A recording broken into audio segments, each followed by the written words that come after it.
šogad notika 5. reizi, 3. reizi viņš būs veltīts Ukrainai, labdarības festivāls.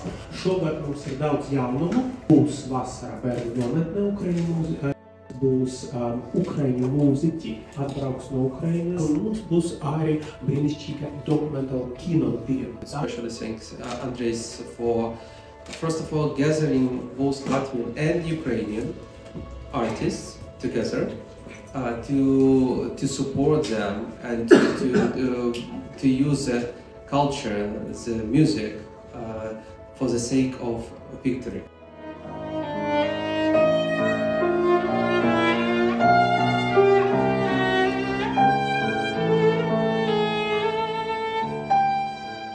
Šī cīņa ir pret tumsu, šī cīņa ir pret bezkultūru, un tāpēc kultūra un gars, man liekas, ir tas, kas palīdzēs uzvarēt.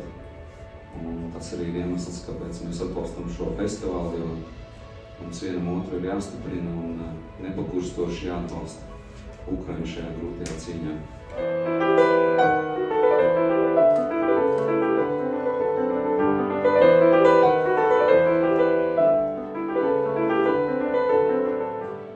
Teikt, ka gandrīz katrs koncerts ir veltīts kādai citai tēmai. Neaizmirst arī mūsu Latvijas iedzīvotājus, un arī koncerts tiek veltīts rūpju bērnu ģimenēm šeit pat Latvijā.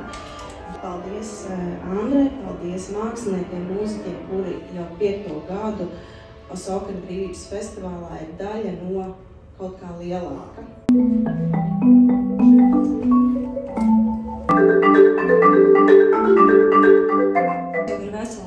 Kas nav redzējusi dzīvi bez kara, jo mēs uzskatām, ka karš sākas 2014. gadā, sākot ar Krimas aneksiju. Tādēļ ir ļoti nozīmīgi atbalstīt, un šajā kontekstā vēl vairāk ir nepieciešams dot bērniem to iespēju atpūsties, pavadīt kaut 2 nedēļas bez sirēnu skaņām, un ir sarunas par to, ka ko dos tas 2 nedēļas, bet arī Ieva atbalstīs un viņai redzēs, kāda ir tā dzīve. Es pati nesen biju Černihovā un es redzēju, ka tiešām mūsu bērni kļūst pieaugušie par ātru.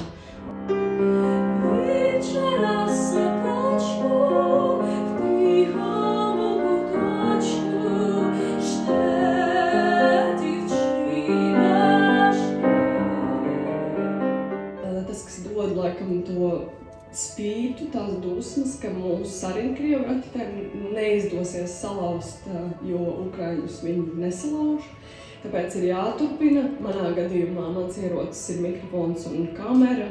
Tāpēc mans uzdevums ir stāstīt, rādīt to patiesību, braukt tur, pat ja tas ir bīstami manai dzīvībai, bet tāds ir mans darbs. Un šī filma, Karš Ukrainā 730 dienas, ir stāsts par šo Ukraiņu, es teiktu, nesalaužamo garu, spītu un to vārgāt lielo spēku gada garumā, vēl viena gada garumā stāties pretī šai agresijai. Un mēs šo stāstu filmā stāstam gan caur cilvēkiem, kas dzīvo pie frontes, gan caur karavīriem, kuri katru dienu, arī šodien, kad šajā brīdī, kad mēs šeit sēžam, sargā šīs debesis virs mums. Arī veiksim tik labu kopīgu darbu, kas dos to sajūtu, ka tu nestāvi kaut kur nomalē, bet palīdz un atbalsti, un arī pašam atnāks tas prieks un arī spēki turpināt un nenogurst.